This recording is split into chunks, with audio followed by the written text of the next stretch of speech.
Um, we've talked quite a bit about research and your research with type.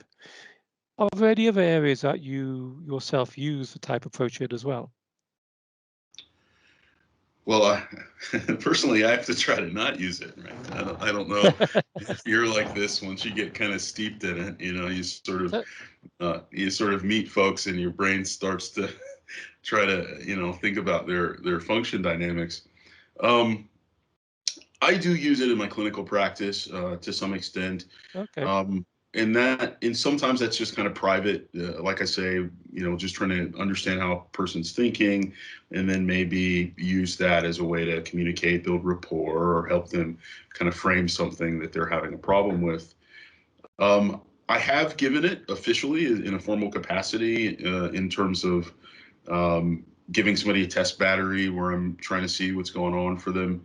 To be fair, this was often in training where we were just giving a lot of test batteries, but I would say, hey, let's throw in something that's not. I would often give it, for instance, because when you're giving test batteries, you're usually telling a client something negative, right? Oh, you've got high depression scores, you got high anxiety scores.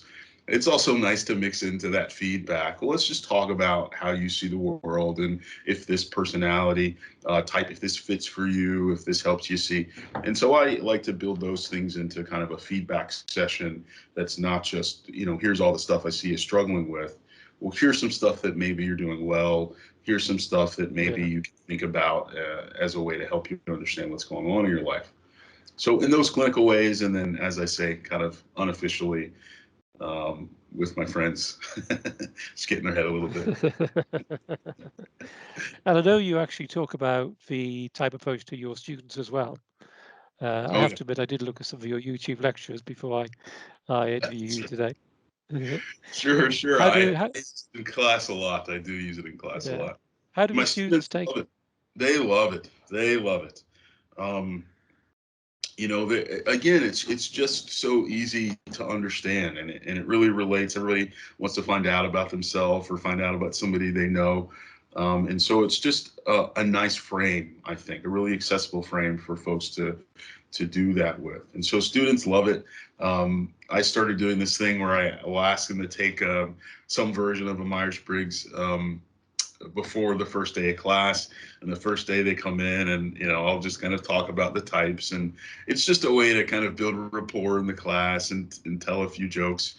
um, and next semester I'm actually teaching a personality course, and we're going to talk about the Myers-Briggs and Young a lot, even though we've got to talk about everything, but they asked me to teach it, so that's what's going to happen. But yeah, students just love it. I mean, students really love it. I use it in fun ways. I definitely teach it in formal ways. I teach it in classes it doesn't have much to do with. I was teaching a sports psychology class the last 2 semesters, and we talk about how personality might affect motivation in coaching and teamwork, right? What types of folks are going to be better at this, perhaps? What types of folks are going to have struggles? What types of struggles might those folks have in certain conditions? So it's just got a lot of applicability. And again, that's just one of the cool things about it, I think.